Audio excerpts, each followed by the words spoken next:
Everyone, ఈ video మీకు నచ్చినట్లయితే లైక్ చేయండి, షేర్ చేయండి అండ్ తప్పకుండా సబ్స్క్రైబ్ చేయండి. హాయ్ ఎవ్రీవన్, మనందరికీ తెలుసు ప్రతి ఒక్క ఎలిమెంట్కి ఎస్పీడిఎఫ్ ఆర్బిటల్స్ అనేవి ఉంటాయి. ఈ ఆర్బిటల్స్లోనే మనకి ఎలక్ట్రాన్స్ ఉంటాయని అందరికీ తెలిసిన విషయమే. సో ఈ ఆర్బిటల్స్ ప్రతి ఒక్క ఎలక్ట్రానిక్ కాన్ఫిగరేషన్ అంటే దాని అటామిక్ నెంబర్ నుంచి ఏ ఎలిమెంట్కి ఎన్ని అటామిక్ ఆర్బిటల్స్ ఉన్నవి అన్నది మనకు తెలుస్తుంది. సో హీలియం అనేది 2 ఎలక్ట్రాన్స్ ఉంటాయి కాబట్టి ఓన్లీ ఎస్ ఆర్బిటల్లో మాత్రమే ఉంటుంది. ఎందుకంటే ఎస్ ఆర్బిటల్లో ఉండేది ఓన్లీ ఒకటే షెల్ కాబట్టి అందులో 2 ఎలక్ట్రాన్స్కి మాత్రమే ఛాన్స్ కనుక అది దానికి ఓన్లీ ఎస్ ఆర్బిటల్ మాత్రమే ఉంటుంది. ఇంకా ఎక్కువ ఎలక్ట్రాన్స్ ఉంటే ఎక్కువ ఆర్బిటల్స్ వస్తాయి, ఎస్పీ డిఎఫ్ అనుకుంటూ వస్తూ ఉంటాయి. సో ఎస్ ఆర్బిటల్కి ఒకటే షెల్ ఉంటుంది, పి ఆర్బిటాల్కి 3 షెల్స్, ఎఫ్ ఆర్బిటాల్కి 7 షెల్స్, డి ఆర్బిటాల్కి 5 షెల్స్ ఉంటాయి. ఈ ఆర్బిటాల్స్ యొక్క షేప్స్ వచ్చేసి ఎస్కేమో స్పెరికల్ షేప్ ఉంటుందండి, తర్వాత పీకేమో డంబుల్ షేప్ అండ్ డీకేమో డబుల్ డంబెల్ ఉంటుందండి, అండ్ ఎఫ్కి అయితేనేమో 4 ఫోల్డెడ్ డంబెల్ ఉంటుందండి. ఇలా వస్తాయి షేప్స్ అనేవి, పర్ఫెక్ట్గా రాలేదు, సారీ అండి. సో ఈ ఆర్బిటాల్స్ అనేవి ఎలా ఇంటరాక్ట్ అవ్వడం వలన మనకి బాండ్స్ అనేవి ఫామ్ అవుతాయి. అవి ఎలా ఇంటరాక్ట్ అవుతాయి, ఎలాంటి బాండ్స్ వస్తాయి అన్నది మనం ఇప్పుడు చూస్తామండి. యాక్చువల్గా మెయిన్గా మనకి ఈ మొత్తం కెమిస్ట్రీలో బాండ్స్ అనేవి 3 టైప్స్ ఉంటాయి. ఒకటి covalent bond, ionic bond, coordination covalent bond అనే 3 బాండ్స్ ఉంటాయి. వాటి గురించి స్పెషల్గా తర్వాత చెప్పుకుందాము. ఓన్లీ ఇప్పుడు సిగ్మా బాండ్ అంటే కోవలెంట్ బాండ్స్లో మెయిన్గా సిగ్మా బాండ్స్ అనేవి ఉంటాయండి. సిగ్మా బాండ్, పై బాండ్ అనేవి ఉంటాయి. సిగ్మా బాండ్ ఎలా ఫామ్ అవుతుంది అని అంటే ఈ orbitals end to end overlapping జరిగినప్పుడు మాత్రమే సిగ్మా బాండ్ అనేది ఫామ్ అవుతుంది. ఒకవేళ పార్షియల్గా బాండ్ ఫామ్ అయితేనేమో పై బాండ్స్ అని అంటాము. అంటే ప్రతి ఒక్క ఆర్బిటాల్ యొక్క హెడ్ టు హెడ్ ఓవర్లాపింగ్ అనమాట. అంటే ఓన్లీ హెడ్స్ మాత్రమే ఇంటరాక్ట్ అవుతే దాన్ని హెడ్ టు హెడ్ ఓవర్లాపింగ్ అని అంటాము. సో దానివల్ల మనకి సిగ్మా బాండ్ అనేది ఫామ్ అవుతుంది. చూడండి, ఇక్కడ ఎస్ అనేది స్పెరికల్ షేప్లో ఉంది, పిఏమో డంబుల్ షేప్లో ఉందండి.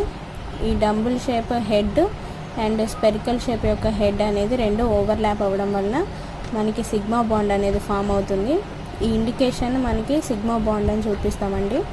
సో ఇక్కడ పీకి బాండ్స్ అండి. సో 2 డంబుల్స్ మధ్య హెడ్ టు హెడ్ ఓవర్లాపింగ్ జరగడం వలన మనకి ఒక సిగ్మా బాండ్ అనేది ఫామ్ అవుతుంది. ఫర్ ఎగ్జాంపుల్ తీసుకున్నామంటే మీథేన్ అండి. ఈ మాలిక్యూల్ పేరు. కార్బన్ అనేది sp3 హైబ్రిడైజేషన్ జరుగుతుంది. ఈ హైబ్రిడైజేషన్ గురించి నెక్స్ట్ వీడియోలోనే నేను చెప్తాను, దాని గురించి ఎక్స్ప్లెనేషను. సో ఈ కార్బన్ అనేది sp3 హైబ్రిడైజేషన్ని ఫాలో అవుతుందండి, ఓన్లీ మీథేన్లోనే. సో ఈ sp3 కార్బన్ యొక్క హైబ్రిడైజేషన్ 4 ఫోల్డ్స్తో వస్తుంది. సో హైడ్రోజన్ అనేది ఒకటే ఎలక్ట్రాన్ ఉంటుంది కాబట్టి దానికి 1s1 అనేది మాత్రమే ఉంటుంది. అంటే ఎస్ ఆర్బిటాల్ మాత్రమే బాండ్లో ఇన్వాల్వ్ అవుతుంది కాబట్టి హైడ్రోజన్ని మనం స్పెరికల్ షేప్తో చూపిస్తాము. ఈ sp3 యొక్క కార్బన్ యొక్క sp3 ఆర్బిటాల్ అనేది హైడ్రోజన్ యొక్క ఎస్ ఆర్బిటాల్తో ఇంటరాక్ట్ అవ్వడం వలన మనకి ఇక్కడ హైడ్రోజన్కి కార్బన్కి మధ్య ఒక సిగ్మా బాండ్ అనేది ఫామ్ అవుతుందన్నమాట. సో ఈ ఓవర్లాప్ ఇండికేషన్ని మనం ఇలా చూపించడం కష్టంగా ఉంటుంది కాబట్టి మనం ఇలా లైన్స్లో చూపిస్తూ ఉంటామండి. సో సిగ్మా బాండ్ అనేది కూడా ఒక కోవలెంట్ బాండే and indicated by this lines అండి. ఓకేనా, this is about the sigma bond. And pi bond వచ్చేసి the bonds formed by the side wise overlapping of orbitals is known as pi bond. So side wise overlapping ఇక్కడ చూడండి, head to head overlapping జరిగింది కాబట్టి మనకి sigma bond అనేది form అయింది. Only 1 lobe మాత్రమే, each ఆర్బిటాల్లో ఓన్లీ 1 లోబ్ మాత్రమే ఇంటరాక్షన్ అయింది. కానీ ఇక్కడ వస్తే 2 లోబ్స్ కూడా ఇంటరాక్షన్లో పార్షియల్గా బాండ్ ఫార్మేషన్లో ఇన్వాల్వ్ అవుతాయి కాబట్టి this is called pi bonds అన్నమాట. సో ఒకవేళ పై బాండ్ ఫామ్ అయినప్పుడు ఆ మాలిక్యూల్లో రొటేషన్ అనేది పాసిబుల్గా ఉండదండి. ఓన్లీ సిగ్మా బాండ్ ఉన్నప్పుడు ఆ మాలిక్యూల్ ఎటంటే అటు తిప్పుకోవడానికి ఈజీగా ఉంటుంది, కానీ ఇందులో కార్బన్కి మధ్య రొటేషన్ అనేది జరగదు. ఒకవేళ మనం ట్రై చేస్తే ఆ మాలిక్యూల్ బ్రేక్ అయ్యే ఛాన్స్ ఉంటుందన్నమాట. సో ఫ్రీ రొటేషన్ అనేది not possible. Formation of pi bond shortens distance between the 2 atoms.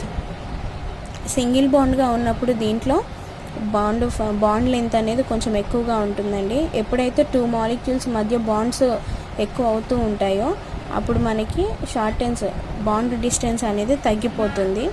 So for ఎగ్జాంపుల్గా మనం C2H4 మాలిక్యూల్ అనేది చూసుకుంటాము. C2H4 అనేది 2 కార్బన్స్ ఉన్నాయండి, 4 హైడ్రోజన్స్ ఉంటాయి. అంటే మనకి ఈచ్ కార్బన్కి 2 హైడ్రోజన్స్ వస్తాయని అర్థం. ఓకేనండి. సో కార్బన్కి ఇక్కడ sp2 హైబ్రిడైజేషన్ ఉంటుందండి. sp2 హైబ్రిడైజేషన్ ఉంటుంది.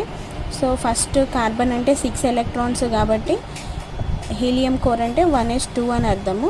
హీలియం కోర్లో 2 ఎలక్ట్రాన్స్, 2s2 2p2 అనేది ఎలక్ట్రానిక్ కాన్ఫిగరేషను. గ్రౌండ్ స్టేట్లో దీని ఎలక్ట్రానిక్ కాన్ఫిగరేషన్ ఇలా ఉంటుంది. 1sని మనం కౌంట్ చేయమండి, ఓన్లీ మనకి వ్యాలెన్సీ షెల్ ఎలక్ట్రాన్స్ మాత్రమే కావాలి కాబట్టి వీటిని మాత్రమే కౌంట్లో చూసుకుంటాము. ఇది 2s2, ఇది 2p2 అని అర్థము. సో 2s2లో ఉన్న 2 ఎలక్ట్రాన్స్ ఇక్కడ ఉన్నవి, 2p2లో 2 ఎలక్ట్రాన్స్ సింగిల్గా ఉంటాయి. తర్వాత ఎగ్జైటెడ్ స్టేట్లో s ఆర్బిటాల్లో ఉన్న ఒక ఎలక్ట్రాన్ అనేది ట్రాన్స్ఫర్ అయ్యి p ఆర్బిటాల్లోకి pz ఆర్బిటాల్లోకి వస్తుంది. సో ఇక్కడ ఈ 3 ఎలక్ట్రాన్స్ అనేవి sp2 హైబ్రిడైజేషన్లో ఇన్వాల్వ్ అయ్యి ఈ కార్బన్కి sp2 హైబ్రిడైజేషన్ ఇస్తుంది. 2 బాండ్స్ ఏమో హైడ్రోజన్స్తో అండ్ ఒక బాండ్ ఏమో కార్బన్తో ఫామ్ అవుతుంది. సేమ్ ఇక్కడున్న ఒక ఎలక్ట్రాను ఇక్కడున్న ఒక ఎలక్ట్రాను కలిసి కార్బన్తో బాండ్ ఫామ్ అవుతుంది. సో ఈ 2 సేమ్ యాజ్ టీజ్గా సెకండ్ కార్బన్లో కూడా అంతే అండి. 3 ఎలక్ట్రాన్స్లో 2 ఎలక్ట్రాన్స్ p ఆర్బిటల్ sp2 హైబ్రిడైజేషన్లో పార్టిసిపేట్ అయ్యి మిగిలిన ఒక ఎలక్ట్రాన్ అనేది ఖాళీగా ఉంటుంది. సో ఇక్కడ pz ఆర్బిటాల్ అంటే మనకి డంబుల్ షేప్ ఉంటుంది, ఇక్కడ pz ఆర్బిటాల్ అంటే ఇంకొక డంబుల్ షేప్ ఉంది. ఇవి రెండు ఓవర్లాప్ జరగడం వలన మనకి ఇక్కడ అనదర్ పై బాండ్ అనేది ఫామ్ అవుతుంది. ఈ పై బాండ్ని మనం డబుల్ బాండ్గా సూచిస్తాము. సో ఎప్పుడైనా సరే ఒక పై బాండ్ ఉంది అని అంటే, డబుల్ బాండ్ ఉంది అంటే ఒక సిగ్మా బాండు ఒక పై బాండ్ ఉందని అర్థము. ఒకవేళ ట్రిపుల్ బాండ్ ఉంది అని అంటే ఒక సిగ్మా బాండు 2 పై బాండ్స్ ఉన్నాయని అర్థం.